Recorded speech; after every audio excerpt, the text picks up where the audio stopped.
Start a video. Hey everyone, welcome back to the channel. Today we're diving into a story that really makes you think about trust, intuition, and the secrets we keep. It's about a man named Mark and his wife Sarah. They had what seemed like the perfect marriage, the kind you see in movies, built on a decade of shared dreams, laughter, and what Mark believed was unshakable trust. Mark was old-fashioned in a way. He believed privacy was sacred, a cornerstone of respect in a relationship. The idea of checking Sarah's phone? It never even crossed his mind. To him, it would have been a violation, a sign that the foundation of their marriage was crumbling. He trusted her completely, and for 10 years he had no reason to doubt that trust. Their life was a comfortable rhythm of work, shared dinners, and weekend getaways. They were happy, or so he thought. But then things started to change. It wasn't a sudden earthquake that shook their world, but a series of small, almost unnoticeable tremors. Sarah began working late more often. At first, Mark was supportive. Her job was demanding, and he admired her ambition. He'd keep her dinner warm, greet her with a smile, and listen as she talked about stressful projects and tight deadlines. He was her #1 supporter, always ready to cheer her on. Soon, the late nights became a regular thing. The excuses, once detailed and specific, grew vague. "Just a lot to wrap up," she'd say, her voice distant over the phone. Weekend plans, once their sacred time to reconnect, were frequently canceled at the last minute because of a work emergency. Mark started eating dinner alone more nights than not, the silence in their once lively home feeling heavier each day. The emotional distance grew too. Their conversations, once deep and engaging, became superficial. He'd ask about her day, and she'd give one-word answers, her eyes glued to her phone screen.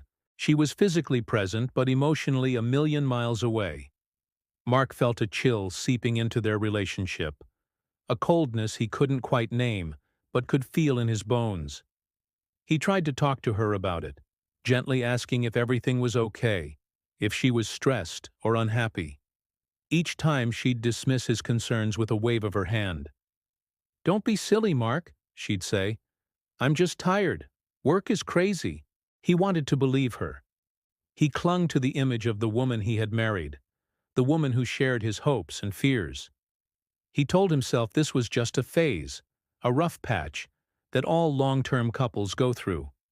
He doubled his efforts to be a good husband, planning surprise date nights that she'd often cancel, buying her thoughtful gifts that were met with polite but distracted thanks.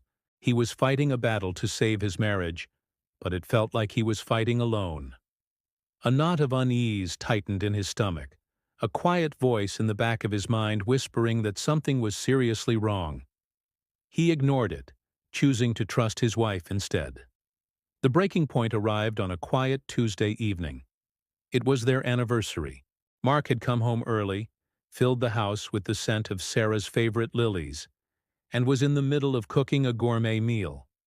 He was determined to break through the wall that had grown between them. He sent her a text. "Hurry home, I have a surprise for you. Happy anniversary, my love." He waited, his heart a little lighter with anticipation. An hour passed, then 2. He called her, but it went straight to voicemail. Just as he was starting to truly worry, Sarah walked in. She looked flustered, avoiding his eyes. "Sorry I'm late," she mumbled. "Last-minute meeting ran over." The disappointment hit Mark like a physical blow, but he forced a smile. "It's okay," he said. "I made us dinner." As she put her bag down on the kitchen counter, her phone, which was usually attached to her hand, fell out. It landed face up, and just as it did, the screen lit up with a new message. Mark wasn't trying to snoop, he just happened to be looking in that direction. And in that split second, his world shattered. The text wasn't from a colleague. It was from a man named Alex, and the message was just 3 words that would change everything. "Miss you already." Time seemed to freeze. "Miss you already." The words echoed in the silent kitchen, louder than any shout. It wasn't a work message. It wasn't from a friend. The intimacy, the timing, the lie she had just told him. It all clicked into place with horrifying clarity. The late nights, the cancelled plans, the emotional distance. It wasn't work. It was him. Alex. For the first time in 10 years, Mark felt an overwhelming urge to do the one thing he had sworn he never would. His hand trembled as he reached for her phone. Sarah's eyes widened in panic and she lunged for it, but she was too late. With a sick feeling in his gut, Mark unlocked the phone. Her password, ironically, was their anniversary date. His heart pounded in his chest as he opened her messages. The thread with Alex was right at the top. He started scrolling up, and with every message he read, another piece of his heart broke. There were weeks, no months of them. Messages filled with "I love yous," with plans for secret meetings, with complaints about him, her husband. They talked about their future together. They shared inside jokes and intimate photos. It was a whole other life she was living, a life he had no part in. The man who had stood in this kitchen just moments before, full of hope for his anniversary, was gone. In his place was a stranger, hollowed out by betrayal. He looked up from the screen, his eyes meeting Sarah's. She wasn't saying anything, her face a mask of guilt and fear. The silence was deafening. There were no more lies to hide behind, no more excuses to give. The truth, in all its ugly detail, was laid bare on the screen of her phone. He placed the phone back on the counter, the gesture feeling strangely final. He didn't yell, he didn't scream. All the anger and hurt had coalesced into a profound, empty calm. "Who is he?" Mark asked, his voice barely a whisper. Yet it carried the weight of a decade of broken trust. The story of what happened next is about more than just the end of a marriage. It's about Mark's journey of rebuilding his life from the rubble. It's a powerful reminder that sometimes the hardest truths are the ones that set you free.